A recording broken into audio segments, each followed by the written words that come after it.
Welcome to Happily Ever After, the podcast where we talk about life's big stories, from breakups and breakdowns to icky secrets and happy endings. It's the stuff that makes us human. I'm your host, Hannah Harvey. I'm a writer and a parenting blogger at mumsdays.com. I'd be really grateful if you could subscribe and leave a review because it basically means more people can find the podcast. And I also absolutely love hearing from you, so please do contact me through Instagram at mumsdays, MUMSDAYS, with any of your stories and any thoughts you might have on the episode or any questions. You can find all the details from this episode in the show notes. Hello and welcome to Happily Ever After. It's me, Hannah, and today I'm joined again by my therapist, Johnny Morton. Hello, Johnny. Hi, how are you doing? Good. Thank you for sticking around because last week we were talking about, I guess, some of the issues you can have. So like PTSD, depression, anxiety, the difference between the two. And I guess, you know, once you've established that you've got these things, I kind of want to talk more about like day to day, I guess, because it seems like we all sort of have something going on and things that are going. So say you've healed some of these things or the PTSD and the wounds we were talking about. But that's not to say it ever truly goes away. Yeah, that's a good point. So I think the thing that goes away are the PTSD symptoms. So nightmares, dreams, flashbacks, intrusive thoughts, avoidance, things like that. Yeah. But the fact that you went through a trauma doesn't go away. Mm-hmm. And that's why it's very important that you're able to learn how to self-soothe later on in life, because you will be reminded of it, and traumas aren't pleasant things to go through. So yeah, it's an interesting point. So yeah, the symptoms of PTSD will die away and go away, but actually the trauma itself will be with you forever. And like some of this stuff, for me personally, was to do with around this idea of self-belief and what I believed about myself. Mm-hmm. So there's a few things that we talked about, like you've got, what do you call it? Something A. Oh, Theory A. Theory A. Oh, okay, yeah. So this is just something we do to help clients think about things from a different perspective. So we'll often look at their Theory A, which is what they think and believe about themselves. So, for example, people might think that they're unlovable or that they're worthless or that they're a failure, which are pretty harsh statements to make about oneself. I was about to say pretty standard. Yeah. Like, that's really horrible. So all that, yeah. And of course the textbooks will always say those things. You know, people believe they're hopeless, people will believe they're unlovable, people will think they're a failure, etc. And it's never quite as simple as that because... And not all the time. No, exactly. And they're not always cognitions. So sometimes it's just a feeling you have. So often if you go for a job interview, you might feel that you're not clever enough. It's not necessarily a thought you believe in, but it's something that you might feel. So Theory A is basically when we're looking at, you know, people's beliefs about themselves, or schema, as we call it in psychology. Theory A is what they believe, and it's often way off the mark and very based around experiences and emotions rather than based in evidence. So I'll give you an example. So when I went from primary school to middle school, I just suddenly started to believe that I wasn't clever enough. Now, I had to pass an exam to get into that school, so I wasn't paying any attention to the evidence that I was clever enough. I must have been, because I got in. But because of the experience I was having, I was learning that I wasn't clever enough, and that's two different things. It's not factual. But if you believe it, it can have a massive impact on the way you live your life. So if I believed I was unattractive, I would never speak to girls. And if I'd never spoken to girls, then I never would have got married, so on and so forth. So it can have a huge impact on your life, how you think about yourself. Yeah. So one of mine that we sort of looked at, I talk about it in the book and stuff, so it's not like I'm having a free therapy session, although I am. One of mine was that I'm a bad person. Yeah. Like I felt like, so for example, I stole someone's boyfriend at school. Right. And that, when I say stole, it was very loose. Like we went on one date and whatever. I did the wrong thing. I made a mistake. And I paid, the repercussions for that were quite huge in that I got completely ostracized. I mean, you know the story from the year group, and no one was allowed to speak to me. And so from that point on, I was like, I absolutely deserve what I got. Right. But from now on, I'm never going to let that happen again. Right. I'm And going to label make yourself. sure that I always fit in, that people always like me, Right. because I'm a bad person. Right. So when I sit and hear that, I know you're not a bad person. I know that you made a mistake. And I know that too, which is weird that you can think. But I bet you sometimes you This. feel like you're a bad person. Yeah. Yeah. Like, even if it's underlying everything and I don't really notice it, there'll be something in there being like, oh. Okay, so here's an example. So logically, I know I must be clever enough. I certainly don't think I'm Einstein. I know people who are far wiser and cleverer than I am. But I now, as an adult, believe I'm clever enough. When I was a young lad, I didn't believe that, okay? But that still rears its head. So I've been a little anxious today about speaking to you because this is being recorded. They're going to then be around forevermore and people are going to be able to hear it. And so that little voice in my head that started to grow when I was younger, that believed I wasn't clever enough, speaks up and says, you're not clever enough. What if you make a mistake? What if this is the day on Hannah's podcast that everyone realizes you're a fraud and you don't know what you're talking about and you're a crap therapist? So that is something that was born through the experiences I was having, but the evidence tells me that I'm clever enough. So yeah, I can logically know that I am. But in situations like today, or if I'm asked to speak in front of students at Newcastle University, for example, I feel anxious. And I feel anxious because that little voice is suggesting that I'm not clever enough. Not that it's true or real, but because it was something that I started to believe when I was a younger person. And I believed in that for a long time. I believed that until I probably hit around 30. And that got in the way of me living my life because I would avoid doing academic things. And if I was avoiding doing academic things, then I wasn't progressing in my life in the way I wanted to, etc. So it can have a huge impact. So for you, thinking you're a bad person, if that led to you then trying to please people all the time, well, that's tiring. But also, when you're pleasing people all the time, you feel like you might be then manipulating them. Right. So that then reinforced this thing that, like, I'm just, like, I don't even know what's up or down anymore. I can't tell if so I'm a nice So you take that as person, evidence, right? Or I'm just manipulating everybody because I'm a bad person.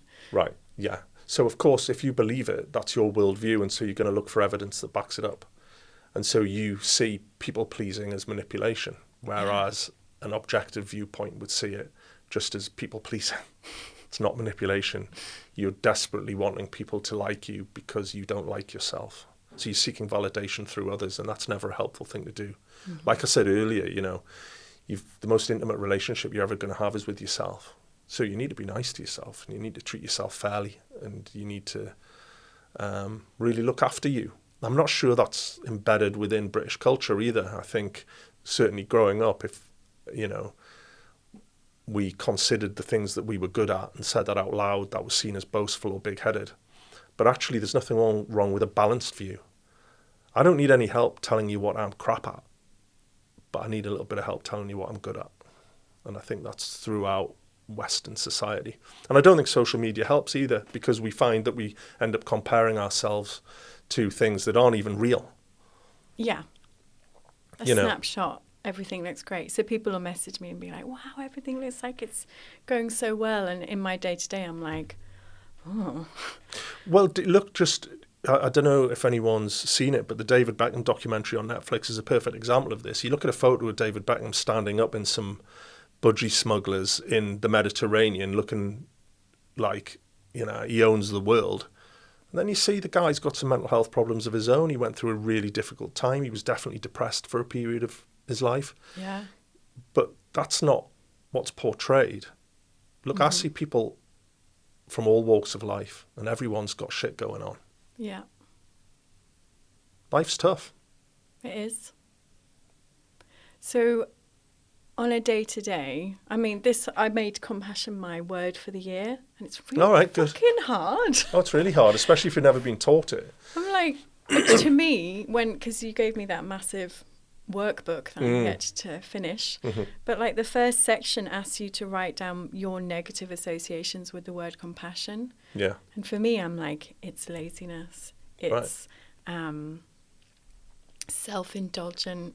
It's like, for me, I'll probably be like, oh, if I'm going to do something nice for me, I'll sit around eating crap and watching telly, which isn't compassion.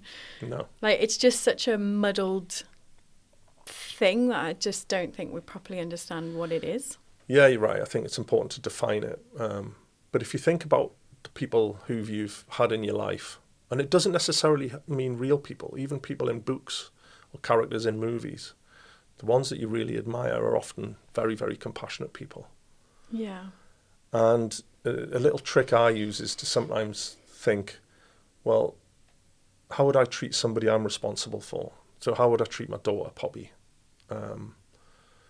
if she was in this situation? It's often very different to how I'm treating myself. It's even just some of the words you use. Like if you hear me like sometimes speaking to myself, I can call myself some pretty terrible things. So it's about awareness and understanding that you're not very good at being self-compassionate. It's about defining what compassion is and then just trying as best as you can to make a difference in that area of your life. Yeah. And I feel like when I come and see you now, it's like a lesson in, these are the situations I've dealt with this week. I felt like I've done it badly, or this month. Please give me a compassionate view on this. Right. And sometimes you will have done things badly. So this isn't about changing negatives for positives. It's about getting balance. So, I'm never going to advocate that you look in the mirror in the morning, call yourself a tiger and strut out of the house, right? Which is what I do every morning. Of course. You don't need to tell me. But, this is about balance. And if you're being uncompassionate towards yourself, there's probably a lack of balance there. So it's about acknowledging the stuff you're good at. If you're giving yourself a hard time about things that you're not so good at or things that you might have failed at, well, then that's where you're going to get stuck in the negative. But life isn't like that. There are things that you're good at and there are things that you need to work on. And I know it's a bit of a cliche, but, celebrate failure. It's a lesson. If you don't learn from failure, then that's foolish, according to Einstein. But if you don't experience failure, then you're never going to learn. And life's about learning. So I know that I'm not the finished article as a therapist, and I know that I never will be. But that's all right because I'm good enough. And I know that if I take that stance, I'm going to be more useful to my clients rather than believing that I know everything and that I'm the finished article, because I don't. Yeah. That's a really interesting, because I've been struggling with this idea that like I want to do more stuff to help people going through divorce, for example, and more yoga type tools and tricks and for kind of calming down the nervous system. But then part of me is like, who the fuck am I to go and try and help anybody else when I'm still struggling? But the thing is, you're probably the best person to help because you're still struggling. Yeah. And but we must draw a line, because unfortunately in the world of psychology there are people out there that, because they've struggled, think that's enough. So you've got to be very careful. Because just because you've struggled, that doesn't mean you can necessarily help someone tackle their own PTSD. It's about recognising where you draw the line. But there's huge amounts of good come from yoga practice, for example, and help people be mindful and in the moment, which we talked about last time. Back to that word compassion, it's just really, really important. And I think nobody would argue with that in terms of being compassionate towards others. It's really helpful. People respond well to it. Well, you're a person, so learn how to do it for you. But you're right, it's not easy. Yeah, definitely. Going back to this whole idea of the theory A, one of the biggest tools for helping with understanding this compassionate side was creating the theory B. Theory B, yeah, absolutely. And that's what I was getting at. Theory B isn't the opposite of theory A. Yeah. It's not like I think I'm stupid. Theory B is I'm clever. Yeah. That doesn't work. Compliments. Positive affirmations. Right, yeah. So I always say I'm not a complimentary behavioural therapist. Compliments don't work for people who have a belief about themselves. Goes over the head. Yeah. So if somebody believes they're unattractive and someone says they're pretty, they think they're taking the piss. They don't see it as evidence that they might be pretty, right? So theory B is just an alternative explanation as to why somebody might believe theory A. Yeah. So it might be, well, you grew up with parents who never practiced self-compassion, and so you never learned how to be self-compassionate. That might be a theory B. Or you were sent to boarding school and you were bullied and abused, and so that experience led you to believe that you were worthless. So the experience you had helps us make sense of why you believe it, but it isn't evidence to back up the belief, if that makes sense. Yeah. Yeah, And people so don't tend to look at evidence. When do people sit down and really think about themselves? Well, they don't unless they're in therapy. And so if you're not doing that, you're not really thinking about what you're thinking about. You're not really thinking about whether or not that's evidence-based. You tend to be thinking about the way you're feeling. now. Right. And the way we're feeling can be a red herring. So we can watch horror movies and feel terrified, but we're not at risk. It's just a movie. And the brain can do the same thing. So,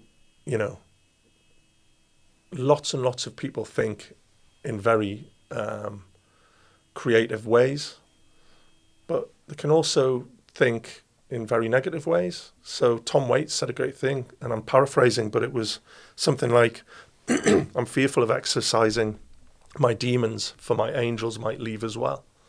Well, we think in both positive and negative terms all of the time, and that's okay. We're human beings. Life is both positive and negative, but we don't have to believe the thoughts just because we have them. They're just brain reflexes. They don't mean an awful lot. Yeah. Like something we were saying this week is your brain comes up with a certain thing. I can't think of an example right now, but you can kind of go, okay, not today. Yeah, I learned a really clever way of addressing it through my clinical supervisor, actually. And it's to kind of, don't suppress the thoughts, because what happens if you try not to think of pink elephants? You think of pink elephants, right? And just don't engage them in conversation and debate. If the negative thought arrives, just say to it, if that's the gift you've got for me, I'm not accepting it. So let it in. Don't fight it. Mm-hmm. Don't engage it. It's just a thought. Doesn't mean anything. I mean, easier said than done. But Yeah. You've got to practice all of these things. It's not easy. It sounds easy. A lot of things I say sound easy, but they're not.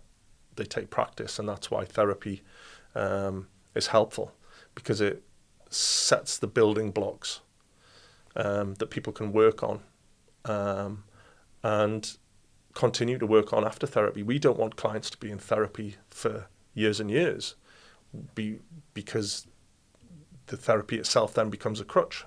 We want to teach people to manage their own mental health and continue to do so for the rest of their lives. Now, I'm not saying it's a bad idea to come and have top-up sessions. It's always a good idea to do that, just as you would if you were looking after your physical health. But once you know what you're doing around the gym, you don't really need the personal trainer anymore. It's that sort of way of looking at it. Yeah. It's not my accountant hates that model. I want rid of my clients. It's not good. But the hope is that they have a good experience, they recover, and then they go and tell everyone on their podcast. Yeah, or they get on a podcast and tell you how great Blue Talking Therapies is, right? Yeah. I only accept people with podcasts going forward. Yeah. And would you mind wearing this cap with Blue Talking Therapies on the front of it? Yeah. Yeah, exactly. Definitely. Another thing that I've really found helpful recently, because sometimes I feel like I'm very good at prioritizing other people's needs ahead of my own. So people pleasing? Oh, yeah, that. Yeah. Make it sound like I'm an angel, which I absolutely am not. Can I jump in on that? Because it's really interesting. So just to be clear, there's nothing wrong with putting other people's needs before your own. But if you're continuously doing it to the detriment of yourself, it's not very healthy. So I'm always going to put my daughter's needs in front of mine. Yeah. But if it was always to the detriment of me, then I would be negatively affected, and then that would make me not as good a dad. Yeah. So it's back to that thing, looking after yourself is really important. Yeah, because that's what you were saying the other day. It was like, you need to make sure you're looking at, not should, to look after yourself so that you can be the best version for your loved ones. Right, and that's a really good point you've just made, and actually a little tip or trick for people, which is think a little bit about how you talk to yourself, and you often tell yourself you must, you should, you have to, you'd better do this. Actually, sometimes just try and change those orders to the word need. What do you need? It's often very different from what you think. So when we're delivering clinical supervision, for example, I've learned to always ask, what do they need? And supervisees come into the sessions and they often think they know what they want. They want to talk about this client, that client, the other. But maybe they need to talk about how they're feeling about their high caseload, or the fact that they're struggling with a client who's triggering some emotions in them. What about that? So it's really important to take a bit of time to think about what you need rather than what your brain is telling you, which is often should, must, have to. Yeah, because it's the shoulds that can leave you feeling the most guilty, I suppose, especially if you don't do them. Right, well, yeah. And I know, working with you, that you'll often go above and beyond for certain people. And that was to the detriment of yourself. But you did it because you thought you should do it. But actually what you needed was to draw a line in the sand and say, actually, on this occasion, I'm not doing that because I have these other priorities. And I'm looking after myself right now, and there's nothing wrong with that. Because by looking after yourself, you're going to be more effective for them moving forward. So I must look after me to be an effective therapist. If I don't look after me, I'm going to be a substandard therapist. Yeah. And I think if you've not been on a therapeutic journey, that can sound really like we are literally taught in school that you should be doing all these other things rather than looking after ourselves sometimes. Oh, yeah. I mean, I can't remember how many GCSEs I had to sit, something like 11. And I was told I had to pass them all. Like, why? I'm not interested in maths or chemistry, physics, couldn't care. I like books and music and food and wine and travelling. Yeah. You don't have to be great at everything. And I think that's the thing, there was a time in history where people did know everything about everything because there wasn't much to know about everything. But now just pick one topic. You could study it for a lifetime and never get to the bottom of it. Mm-hmm. So again, go easy on yourself. Don't put these pressures on yourself that aren't necessarily going to get you to where you need to be or might hinder you. So that old fable, the tortoise and the hare, if it was a fable, it's a tale anyway. But that's really important to me, to remember to slow down, be the tortoise. You'll get there anyway. There was a great study about people travelling to work, and people who risked their lives and the lives of others got to work about 1.5, 2 minutes quicker than those that just drove sensibly. Is it really worth it for 2 minutes? Probably not. No, So, and you're at a heightened, yeah, but we live life like that. Certainly in Western culture, everything's fast. Mm-hmm. Just driving a car teaches you to be fast. Slowing down is often what you need, and that's why people like holidays, because you slow down. Yeah. And you have leisurely breakfasts and go for little walks. Don't know about you, but when I'm in Spain, for example, I walk slower.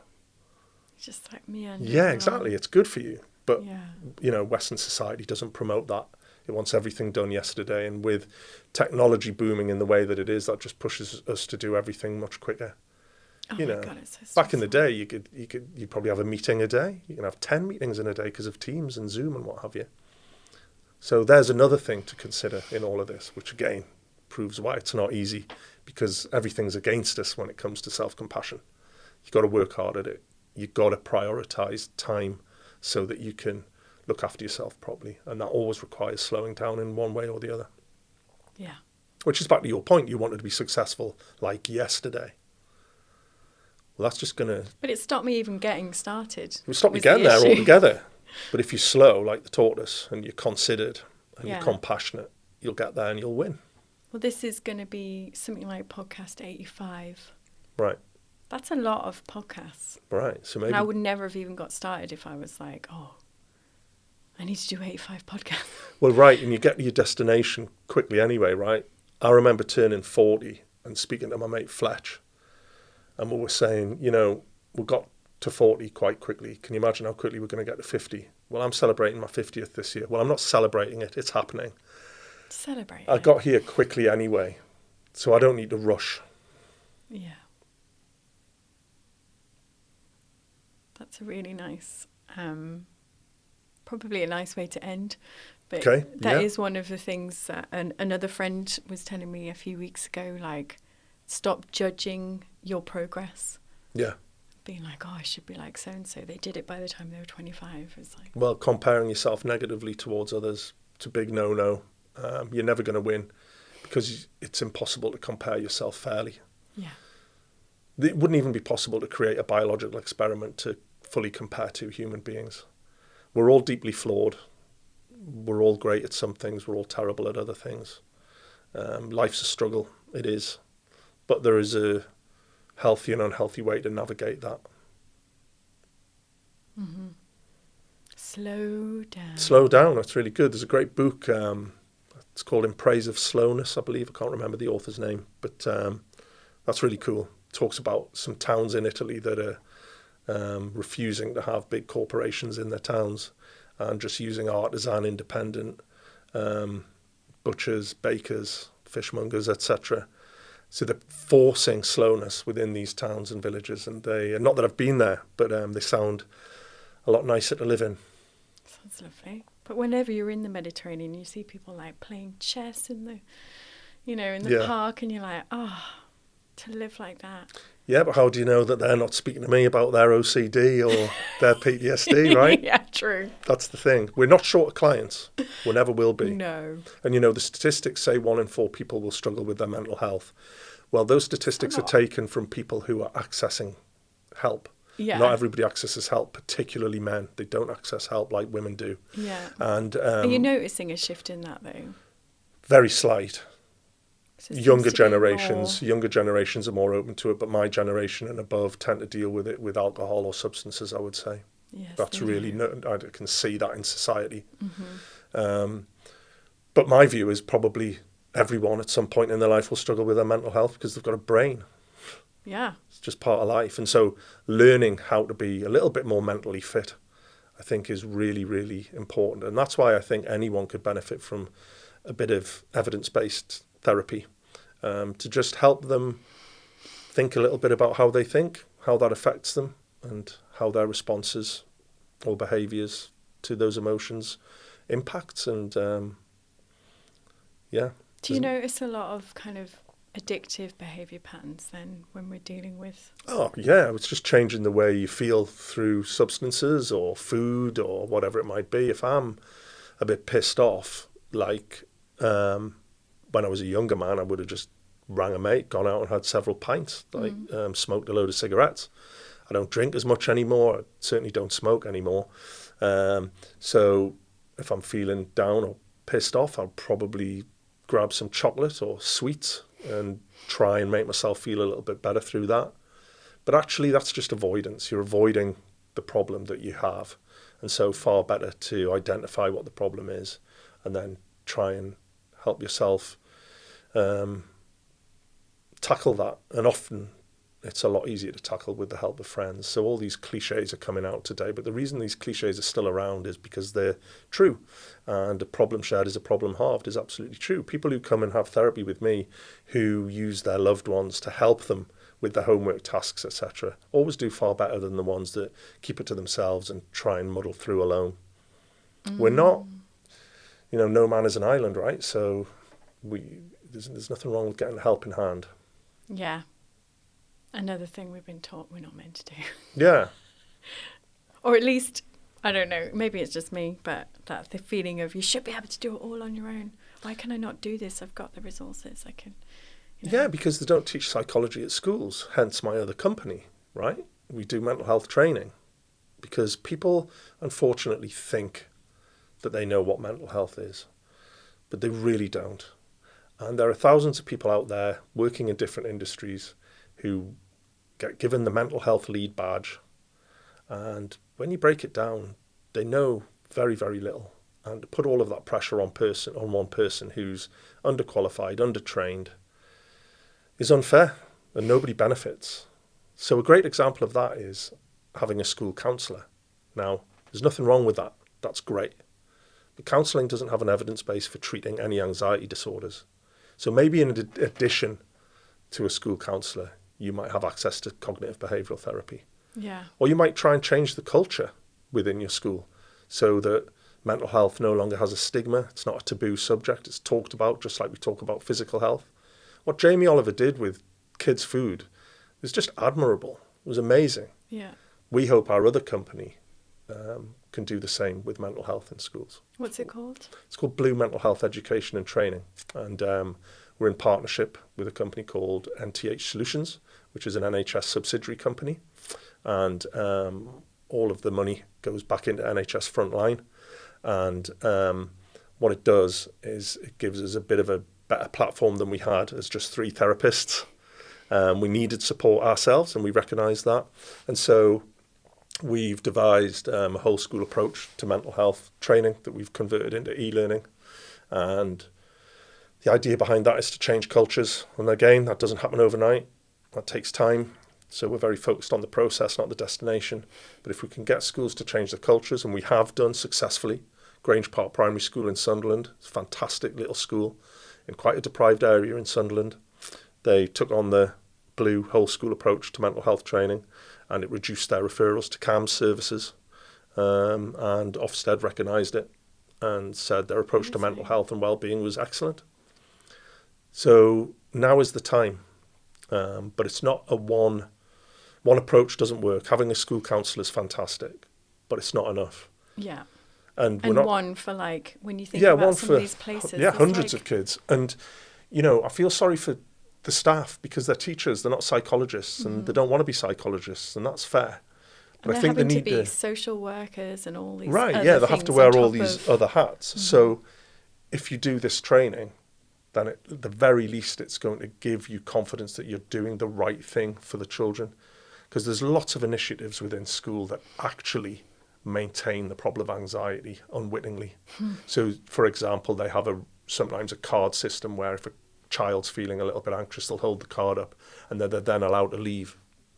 Well, what we would want to promote there is compassion and change of understanding about avoiding the anxious situation. We would want the child to stay within that anxious situation to learn that actually the fear was unfounded and that they're going to be okay.